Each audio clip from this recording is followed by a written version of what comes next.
what's up, everyone? This is your boy Khalif. We are here in Mexico City getting ready for the release of The Nun. I'm sitting with the director, Corin. Corin, how are you? Very well, thanks. I'm quite excited to be. We're sitting in a 400-year-old Mexican convent, so just above Mexico City. So it's an ideal setting for us to chat. Definitely, definitely. So you made your directorial debut in 2015 with The Hollow. In addition to that, you co-wrote that movie as well. And now you're adding The Nun to your body of work. Tell us about that experience and how everything came about. Well, you know, I was really thrilled to get sent the script to The Nun. I was familiar with, you know, I'm a big horror movie fan. I'd seen James Wan's movies. I love what he brought with the Conjuring movies into the sort of throwback to the sort of 1970s filmmaking. And I knew the Nun character from The Conjuring 2. And it was just a unique opportunity to be able to take a character that had been set up quite briefly in a movie, and then give them their own movie, you know, an original story.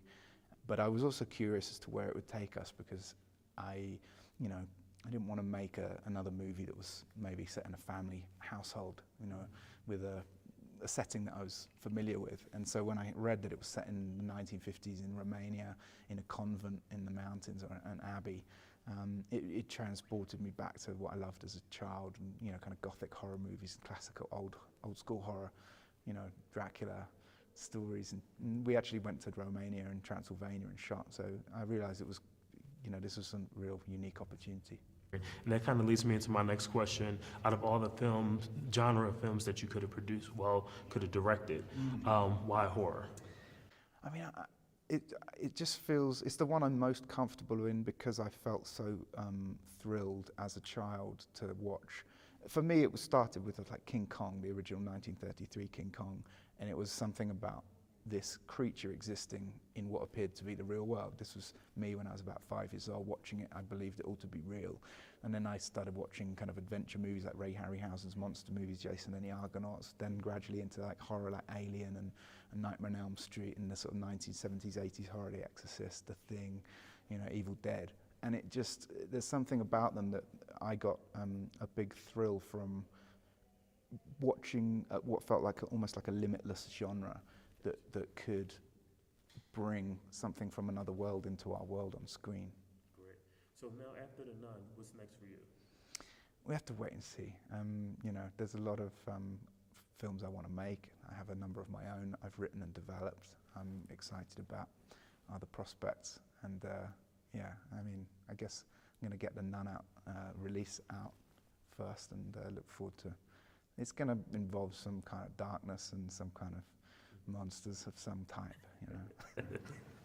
Great, thank you so much. Thanks very much. Hey, what's up, everyone? This is your boy Khalif here in Mexico City. We just got finished screening The Nun, which is in theaters September 7th. We're talking to some of the cast members, Tysa and Damien. How are you guys? Very good, well, man. Thank you so How are you much. doing? Pretty good. Quickly, you know, once you guys got to the convent in the film, you guys could sense a strong evil presence. From that, tell us about that experience and the overall your roles in the film. Yes. Well, you know, I play Sister Irene, who's this young woman on the path to becoming a nun, and what led her to a life in the church was the series of visions she's had as a girl. And I think for Sister Irene, the reason she wants to go on this journey is she wants to find some answers as to who is actually giving her these visions. Is it coming from above or is it coming from below? And I think she gets to find those answers. Yep. I think Father Burke is into this task, you know, in this mission that is pretty similar to many of us.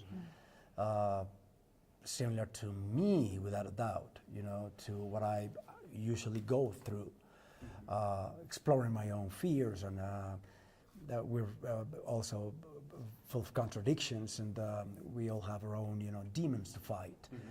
And he is like that. That's what I love about the character. That is a revolutionary type of priest, but it's also, you know, a guy with a lot of questions and a lot of doubts and a lot of demons. Now, you all are no strangers to horror films. You've been in American Horror Story and Alien. When the script was presented to you guys, what made you say yes? Ooh, I mean, the first draw for me was Sister Irene. I was fascinated by her, and I wanted to dive in and understand what is going on in her head, and why she would want to, you know, start on this life and on this path to the life of a nun, which is something that requires such commitment and dedication and strength. So for me, it was all about the character, and you know, I mean, I don't like watching horror films, which means I also don't like reading them. And I read it alone in my apartment at night, and I was terrified, and that wasn't a smart decision. But I also really enjoyed the script because the writer Gary Doberman, he made it very enjoyable. Yes, it was scary. He knows how to build tension, but also, I don't know if that was your experience, but he leaves these little like notes in the stage direction for the reader, and the reader, you feel like you're a part of it. You feel like you're in it, and it was just so fun. At the same time as like, I don't want to turn the page. I don't want to know what happens next. I'd rather not be, you know, tormented. It was just, overall, it was just enticing. I couldn't not try and get the job. I totally agree with you, because it's all in script, you know, and that's when you say yes to something else. After a script traps you, you want to know everything about the director, if you don't already, you know, do. And more about the cast and more about everything else. But it's the paper that makes you fall in love with it. And that's a great thing you're bringing up, because I remember, you know, there would be a line like, then Father Berg, you know, turns and, wait a minute, what is that? Yeah. He writes it like that, you know, it's nobody's dialogue. It's the writer saying, it's in the wait a stage minute, direction. is it a shadow? You know what I mean? Very, very nice. Well, thank you guys so much for the opportunity to talk. Thank you. Absolutely, Thank of you course, so much, man. man. Thank you. Appreciate